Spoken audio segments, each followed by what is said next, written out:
नमस्कार दोस्तों, स्वागत है आपका जीके एक्सप्रेस पर। इस लेक्चर में हम लोग हिंदी की वर्ड विचार टॉपिक पर 50 महत्वपूर्ण प्रश्न को विद प्रॉपर एक्सप्लेनेशन के साथ प्रैक्टिस करने वाले हैं, जो कि सभी कॉम्पिटिटिव एग्जाम जहां भी हिंदी सिलेबस में है आपके काम आने वाला है। 51 से 100 प्रश्न तक। यह इस टॉपिक का दूसरा वीडियो है। अगर आपने पहला वीडियो नहीं देखा है तो जाकर प्लेलिस्ट में पहला वीडियो देख लें। तो चलिए शुरू करते हैं। 51वां प्रश्न है, निम्नलिखित में से कौन सा घोष वर्ड नहीं है? ऑप्शन ए खा, ऑप्शन बी चा, ऑप्शन सी माँ, ऑप्शन डी छा। इसका सही आंसर होगा ऑप्शन सी माँ। हम जानते हैं कि अघोष 12 तीनों सा और हा होते हैं। सघोष 345 यार अलावा हा एवं सभी स्वर होते हैं। 52वां प्रश्न है, निम्नलिखित में से एक वर्ण व्यंजन नहीं है? ऑप्शन ए छोटा ऊ, ऑप्शन बी खा, ऑप्शन सी रा, ऑप्शन डी या। इसका सही आंसर होगा ऑप्शन ए छोटा ऊ। अगला प्रश्न है, निम्नलिखित में से कौन सी ध्वनि ओष्ठ नहीं है? पा, बा, मा, ता। इसका सही आंसर होगा ऑप्शन डी ता। ओष्ठ ध्वनियाँ क्या होती हैं? ओष्ठ ध्वनियाँ छोटा ऊ, बड़ा ऊ, पा, फा, बा, भा, मा होती हैं। 54वां प्रश्न है, निम्नलिखित में से नासिक व्यंजन कौन सा है? ऑप्शन ए मूर्धन्य सा, या, गा, जा। इसका सही आंसर होगा ऑप्शन बी या। हम जानते हैं कि स्पर्श व्यंजनों का 5वां अक्षर जो होता है वो नासिक ध्वनि कहलाती है। अगला प्रश्न है, ए वर्ण कहलाते हैं नासिक के, मूर्धन्य, ओष्ठ, कंठ तालव्य। इसका सही आंसर होगा ऑप्शन डी कंठ तालव्य। कंठ स्वर छोटा बड़ा, तालव्य स्वर छोटी बड़ी, री मूर्धन्य होता है, कंठ तालव्य ए कंठोष्ठ ओ होते हैं। अगला प्रश्न है, हिंदी के मानक वर्णमाला में किसे स्थान नहीं दिया गया है? ऑप्शन ए लिरी, ऑप्शन बी क्री, ऑप्शन सी श्री, ऑप्शन डी अड़ा। इसका सही आंसर होगा ऑप्शन सी श्री। अगला प्रश्न है, निम्नलिखित में से किस शब्द के द्वित्व व्यंजन हैं? ऑप्शन ए पुनः, option B Allahabad, option C Delhi, option D उत्साह। इसका सही आंसर होगा ऑप्शन सी दिल्ली। द्वित्व व्यंजन वे व्यंजन होते हैं जहां पर समान वर्ण एक साथ मिलकर किसी शब्द के निर्माण करते हैं। पक्का, कच्चा, बच्चा, दिल्ली आदि। अगला प्रश्न है, तालव्य सा, मूर्धन्य सा, दंत सा कौन से व्यंजन कहलाते हैं? ऑप्शन ए प्रकंपी, ऑप्शन बी स्पर्शी व्यंजन, सी स्पर्श व्यंजन, डी ऊष्म संघर्षी। इसका सही आंसर होगा ऑप्शन डी ऊष्म संघर्षी। अगला प्रश्न है, छा ध्वनि किस वर्ग के अंतर्गत आती है? ऑप्शन ए मूल स्वर, ऑप्शन बी घोष वर्ण, ऑप्शन सी संयुक्त वर्ण, ऑप्शन डी तालव्य वर्ण। इसका सही आंसर होगा ऑप्शन सी संयुक्त वर्ण। जानते हैं संयुक्त व्यंजन छात्र ज्ञा श्रा होते हैं। 60वां प्रश्न है, ज्ञा वर्ण किन वर्णों के संयोग से बना है? जा प्लस या, आधा जा प्लस या, सी जा प्लस धा, डी जा प्लस न्या। इसका सही आंसर होगा ऑप्शन बी आधा जा प्लस या। अगला प्रश्न है, घा का उच्चारण स्थान क्या है? मूर्धा, कंठ, तालु, दंत। इसका सही आंसर होगा ऑप्शन बी कंठ। का वर्ग को कंठ बोलते हैं। चा तालव्य कहलाता है, टा मूर्धन्य कहलाता है, ता दंत कहलाता है, ता दंत कहलाता है, पा ओष्ठ कहलाता है, यार अलावा अंतस्था होते हैं। तीनों सकार और हा ऊष्म व्यंजन कहलाते हैं। छात्रांग ज्ञासरा संयुक्त व्यंजन कहलाते हैं। 62वां प्रश्न है, निम्नलिखित में से संयुक्त व्यंजन कौन सा है? ढा, ज्ञा, अंगा, अड़ा। इसका सही आंसर होगा ऑप्शन बी ज्ञा। जानते हैं संयुक्त व्यंजन छात्रांग ज्ञा श्रा होते हैं। 63वां प्रश्न, निम्नलिखित में से कौन सा वर्ण उच्चारण की दृष्टि से दंत नहीं है? ऑप्शन ए ता, ऑप्शन बी ना, ऑप्शन सी दा, ऑप्शन डी टा। इसका सही आंसर होगा ऑप्शन डी टा। अगला प्रश्न है, कौन सा अमानक वर्ण है? ऑप्शन ए का, ऑप्शन बी घा, ऑप्शन सी झा। झा आपको पुरानी किताबों में देखने को मिलेगा लेकिन अभी यूज नहीं हो रहा है। ऑप्शन डी भा। इसका सही आंसर होगा ऑप्शन सी झा। इसको अभी हटा दिया गया अर्थात अमानक घोषित कर दिया गया। 65वां प्रश्न है, हिंदी वर्णमाला में स्वरों की संख्या कितनी होती है? Option A 10, option B 11, option C 12, option D 13। इसका सही आंसर होगा ऑप्शन बी 11। हम जानते हैं ह्रस्व स्वर 4 होते हैं और दीर्घ स्वर 7 होते हैं। कुल मिलाकर 11 हो गए। अगला प्रश्न है, निम्नलिखित में से कौन सा स्वर नहीं है? ऑप्शन ए छोटा, ऑप्शन बी छोटा ओ, ऑप्शन सी ए, ऑप्शन डी जा। इसका सही आंसर होगा ऑप्शन डी जा, क्योंकि यह व्यंजन है। अगला प्रश्न है, निम्नलिखित में से कौन सा टा वर्ग का नहीं है? ऑप्शन ए ठा, ऑप्शन बी ढा, ऑप्शन सी अड़ा, ऑप्शन डी घा। इसका सही आंसर है ऑप्शन डी घा। हम जानते हैं कि टा वर्ग टाठा डाडा अड़ा कहलाता है। 68वां प्रश्न है, निम्नलिखित में से कौन सा पश स्वर है? ऑप्शन ए बड़ा, ऑप्शन बी बा, ऑप्शन सी जा, ऑप्शन डी ढा। इसका सही आंसर होगा ऑप्शन ए बड़ा। हम जानते हैं कि जीवा के आधार पर स्वर 3 प्रकार के होते हैं, अग्र स्वर, छोटी बड़ी ए, मध्य स्वर छोटा आ, पश्च स्वर बड़ा छोटा ऊ बड़ा ओ औ आ। 69वां प्रश्न है, खड़ी पाई वाले व्यंजनों का संयुक्त रूप कैसे बनाना चाहिए? ऑप्शन ए विसर्ग लगा के, ऑप्शन बी खड़ी चौपाई को हटाकर, ऑप्शन सी दो खड़ी पाई लगाकर, ऑप्शन डी दो स्वर लगाकर। इसका सही आंसर होगा ऑप्शन बी खड़ी चौपाई को हटाकर। अगला प्रश्न है, विसर्ग से बना शब्द कौन सा है? ऑप्शन ए आधा, ऑप्शन बी निष्प्रय, ऑप्शन सी द्युत, ऑप्शन डी थोड़ा सा। इसका सही आंसर होगा ऑप्शन बी निष्प्रय। हम जानते हैं हिंदी वर्णमाला में दो अयोगवाह होते हैं, अन्न और आहा। अन्न को अनुस्वार बोलते हैं और आहा को विसर्ग बोलते हैं, और बी ऑप्शन में विसर्ग का प्रयोग किया गया है। अगला प्रश्न है, इनमें से कौन सा वर्ण स्वर है? ऑप्शन ए, ऑप्शन बी ला, ऑप्शन सी का, ऑप्शन डी लिरी। इसका सही आंसर होगा ऑप्शन ए। 72वां प्रश्न, निम्नलिखित में से अंतस्थ व्यंजन कौन सा है? ऑप्शन ए डा, ऑप्शन बी या, ऑप्शन सी सा, ऑप्शन डी टा। इसका सही आंसर होगा ऑप्शन बी या। हम जानते हैं अंतस्थ व्यंजन या, रा, ला, वा 4 होते हैं। 73वां प्रश्न है, इनमें से ओ का उच्चारण स्थल कौन सा है? दंते, मूर्धन्य, कंठे, कंठोष्ठे। इसका सही आंसर होगा ऑप्शन डी कंठोष्ठे। हम जानते हैं कि छोटा बड़ा कंठ कहलाता है, छोटी बड़ी तालब कहलाता है, री मूर्धन्य कहलाता है, ए कंठ तालब कहलाते हैं, ओ कंठोष्ठ कहलाते हैं। अगला प्रश्न है, चा और छा का उच्चारण स्थान कौन सा है? ऑप्शन ए तालु, ऑप्शन बी मूर्धन्य, ऑप्शन सी ओष्ठे, ऑप्शन डी कंठ। इसका सही आंसर होगा ऑप्शन ए तालु। हम जानते हैं का वर्ग कंठ कहलाता है, चा वर्ग तालब कहलाता है, टा वर्ग मूर्धन्य कहलाता है, ता वर्ग दंत कहलाता है, पा वर्ग ओष्ठ, या अलावा अंतस्था होते हैं। तीनों सकार और हा उष्म व्यंजन कहलाते हैं, छात्रांक या संयुक्त व्यंजन होते हैं। अगला प्रश्न है, क, ग, ज, फ ध्वनियाँ किसकी हैं? ऑप्शन ए संस्कृत की, ऑप्शन बी अरबी फारसी की, ऑप्शन सी अंग्रेजी की, ऑप्शन डी दक्षिणी भाषाओं का। इसका सही आंसर होगा ऑप्शन बी अरबी फारसी। अगला प्रश्न है, तालब व्यंजन है दा, टा, डा, ढा। ऑप्शन बी चा, छा, जा, झा, ऑप्शन सी ता, था, दा, धा, ऑप्शन डी मा, फा, जा, भा।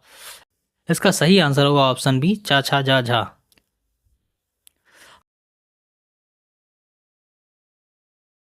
77वां प्रश्न, कौन सा वर्ण घोष नहीं है? रा, ला, ता, डा। इसका सही आंसर ऑप्शन सी ता।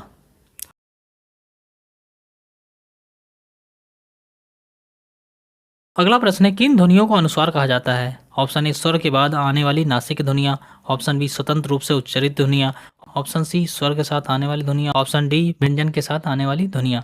इसका सही आंसर ऑप्शन ए स्वर के बाद आने वाली नासिक ध्वनियाँ। हिंदी में दो अयोगवाह वर्ण होते हैं जो स्वर के बाद आते हैं, पहला अनुस्वार अन्न, दूसरा विसर्ग आहा। अगला प्रश्न है, ओ औ किस प्रकार के वर्ण हैं? ऑप्शन ए तालव्य, ऑप्शन बी मूर्धन्य, ऑप्शन सी दंतोष्ठ, ऑप्शन डी कंठोष्ठ। इसका सही आंसर होगा ऑप्शन डी कंठोष्ठ। छोटा बड़ा कंठ कहलाता है, तालब छोटी बड़ी, छोटा बड़ा ओष्ठ कहलाता है, छोटा बड़ा ओष्ठ कहलाता है, री मूर्धन्य कहलाता है, ए कंठ तालब होते हैं, और ओ कंठोष्ठ कहलाते हैं। क्वेश्चन नंबर 80, हिंदी वर्णमाला में कुल कितने वर्ण हैं? Option A 50, option B 52, option C 54, option D 55। इसका सही आंसर होगा ऑप्शन बी 52। अगला प्रश्न है, स्वर ध्वनि के प्रकार हैं। ऑप्शन ए ह्रस्व, ऑप्शन बी दीर्घ, ऑप्शन सी प्लुत, ऑप्शन डी उपयुक्त तीनों। इसका सही आंसर होगा ऑप्शन डी उपयुक्त तीनों। हम जानते हैं कि स्वर 3 प्रकार के होते हैं, ह्रस्व, दीर्घ और प्लुत। 82वां प्रश्न, आधुनिक व्याकरण की दृष्टि से वा का वैशिष्ट्य क्या है? ऑप्शन ए ओष्ठ, स्पर्श, अल्प प्राण, अघोष, निर्नुनासिक, ऑप्शन बी दंतोष्ठ, स्पर्श, अल्प प्राण, घोष, निर्नुनासिक, ऑप्शन सी दंतोष्ठ, स्पर्श संघर्षी, अल्प प्राण, अघोष, निर्नुनासिक, ऑप्शन डी ओष्ठ, स्पर्श, महाप्राण, निर्नुनासिक। इसका सही आंसर होगा ऑप्शन बी दंतोष्ठ, स्पर्श, अल्प प्राण, घोष, निर्नुनासिक। अगला प्रश्न है, निम्न में अर्धस्वर कहलाता है। ऑप्शन ए या, ऑप्शन बी पा, ऑप्शन सी रा, ऑप्शन डी ला। इसका सही आंसर होगा ऑप्शन ए या। हम जानते हैं अंतस्थ व्यंजन 4 होते हैं, या, रा, ला, वा। अर्धस्वर या वा कहलाते हैं, लुंठित रा होता है, पार्श्विक ला होता है। क्वेश्चन नंबर 84, महाप्राण ध्वनियाँ व्यंजन वर्ग में किससे संबंधित होती हैं? ऑप्शन ए पहला दूसरा, ऑप्शन बी दूसरा तीसरा, ऑप्शन सी दूसरा चौथा, ऑप्शन डी पहला चौथा। इसका सही आंसर होगा ऑप्शन सी दूसरा चौथा।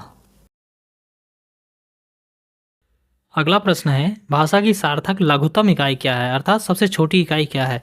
ऑप्शन ए शब्द, ऑप्शन बी पद, ऑप्शन बी पद, ऑप्शन सी ध्वनि, ऑप्शन डी वाक्य। इसका सही आंसर होगा ऑप्शन ए शब्द। भाषा की सार्थक इकाई वाक्य कहलाता है। अर्थ के आधार पर सबसे छोटी इकाई शब्द होता है। भाषा की सबसे छोटी लिखित इकाई वर्ण होती है और भाषा की सबसे छोटी मौखिक इकाई ध्वनि होती है। अगला प्रश्न है, इनमें से कौन सा अल्प प्राण है? ऑप्शन ए खा, ऑप्शन बी था, ऑप्शन सी चा, ऑप्शन डी फा। इसका सही आंसर होगा ऑप्शन सी चा। अल्प प्राण 135 या रा ला वा सभी स्वर, महाप्राण 24 तीनों सा और हा होते हैं। 87वां प्रश्न, इनमें से कौन सा वर्ण स्पर्श व्यंजन नहीं है? ऑप्शन ए का, ऑप्शन बी चा, ऑप्शन सी टा, ऑप्शन डी या। इसका सही आंसर होगा ऑप्शन डी या। हम जानते हैं स्पर्श व्यंजन का से लेके माँ तक एवं 2 ताड़नजात अड़ा और आढ़ा होते हैं। अगला प्रश्न है, निम्न में से कंठ ध्वनियाँ कौन सी हैं? ऑप्शन ए का खा, ऑप्शन बी या रा, ऑप्शन सी चा जा, ऑप्शन डी टा अड़ा। इसका सही आंसर होगा ऑप्शन ए का खा। हम जानते हैं कंठ ध्वनियाँ कावर्ग कहलाती हैं, अर्थात का खा गा गा अंगा। अगला प्रश्न है, वर्णमाला किसे कहते हैं?